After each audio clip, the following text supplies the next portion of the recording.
Hi students, welcome to my channel. My name is Rajshekhar, working as a lecturer in civil engineering, SRS Government Polytechnic, Sircilla. So today I am going to teach the subject of transportation engineering, subject code 18305, third semester. And today's chapter is Unit 6, Introduction to Permanent Way in Railways. And today's topic is component parts of a permanent way and their functions and trains. Objectives: on completion of this period, you would be able to describe permanent way with a sketch, describe a rail, state the functions of rails, and state the requirements of a good rail. So once we recap, in the previous class we have discussed importance of railways, comparison of highways and railways, gauge and types of gauges in railways, and in this class we will discuss about permanent way, railway track and components and rails.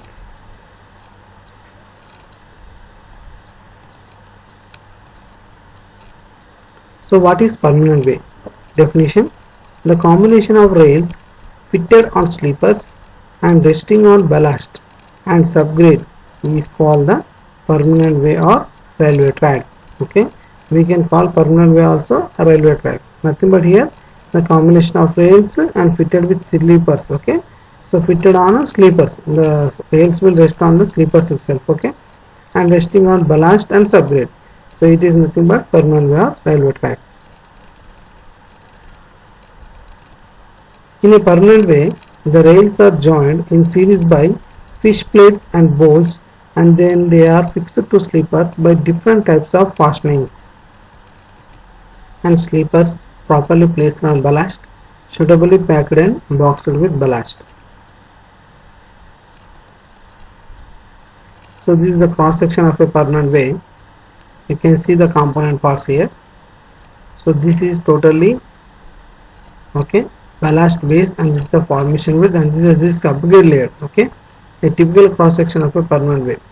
So the distance between the heads of the rails is nothing but inner to inner is gauge, and here this is the sleeper which is laying on the rails. Okay, and this is the ballast top. So you can see here component parts of a permanent way, rails, and these are the sleepers. Sleepers are of wooden or cement concrete, and fasteners which are nothing but bolts and fixtures, and this the aggregate material which is poured on the tracks is nothing but ballast. And you can see here, so this is fish plate, it will be connected with bolts, and these are fasteners or chair.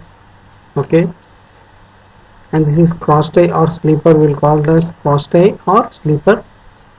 And if you come into the railway track here, this portion is head, and this portion is web, and this under the portion is foot, and right side and left side will be the drainage facility for the water, and this material is called ballast, and this underground is sub-ballast. Okay, under the ballast layer sub-ballast. So these are the components of a permanent way.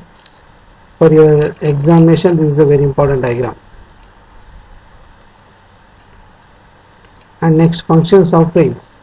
The rail transmits the wheel loads to the formation through sleepers. To transfer the load from rails to ballast and distribute over a large area of ballast. Okay, so here what will do functions of sleepers? It will transfer the load from rails to ballast. Okay, when the train is going on the rails, the load will be applied on the ballast. Okay, so ballast should bear the loads. So that is the meaning of here sleepers. These sleepers are the bears as a support for the ballast.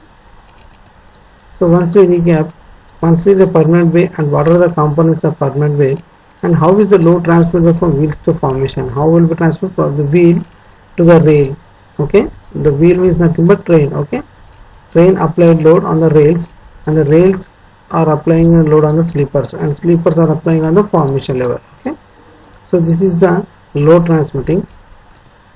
And coming to here, rails are rolled steel sections laid end to end in parallel lines over the sleepers to form a railway track.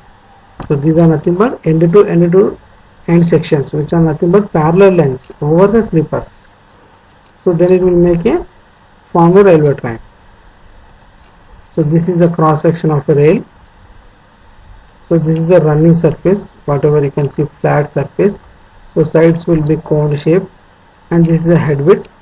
So we will call it as topmost layer as head, and this is layer is head angle. Okay, and this is a rail, 72 different sections, 60 to 155. Okay, this is a web in 60 mm to 155 mm diameter. Okay, and this is the base angle, and this is the base portion, and we will call it as base width.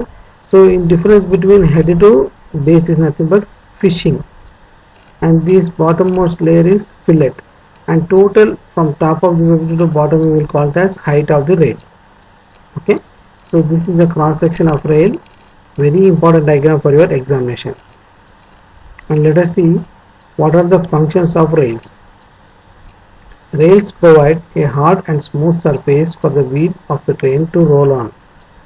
Obviously the rails should be very flat surface, okay, for the smooth running of trains. The trains transmit the load to the formation through the sleepers and ballast.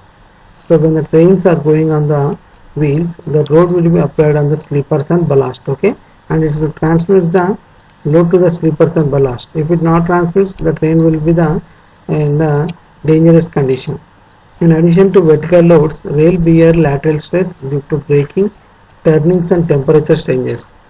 So in seasons wise we will be getting the temperature changes, okay, bonding, okay, sagging and bonging, and next turnings with the turnings time, and due to braking, sometimes the sleepers will be breaking on due to the overloads or less durability of material. And next, rails are made up of very high carbon steel, which has minimum wear even in the worst possible conditions of atmosphere. So they can bear the all atmosphere conditions, so in order to wear and tear. Okay, so these are the functions of rails. And next, coming to our requirements of a good rail. So how to select a good rail, whether it is a good rail for the used for the railway tracks or not. Rails should possess adequate lateral and vertical stiffness. So coming to here one example, if you see a brick, it should be a sharp shape and edges, and it should be a good color, and it should be good durability. So like that only, rails should also possess adequate lateral and vertical stiffness, just like it should be in good condition. Okay, it should not be breakable. Okay, it should have good strength and durability. And next, top and inner faces of the rail should have good hardness to resist wear and tear from wheels. Okay, obviously, so this is the main condition. It should resist wear and tear means it should adverse on all other atmosphere effects, and it should bear the all season climates. And next, rails should have adequate height to resist vertical shear. So obviously rails should have a minimum height, okay, if not they cannot resist the vertical shear. And rail shape should be such that fish plates can be easily fitted. This is the main point. While we are preparing the rails in a factories, or if you see a rails, it should be have the gap for the fixing of fish plates. If not, the fish plates not fitted, we cannot fix the tracks. Okay, and web of the rail section should be thick enough to resist buckling. So this is as per the design method. So the web of the rail section should be thick, okay, to resist buckling means to breaking, okay, overload.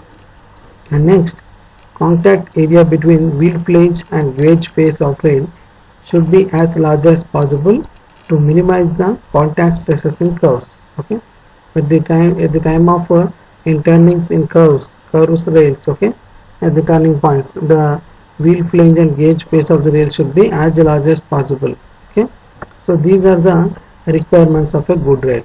Okay, so this we have to select while at the construction of a railing.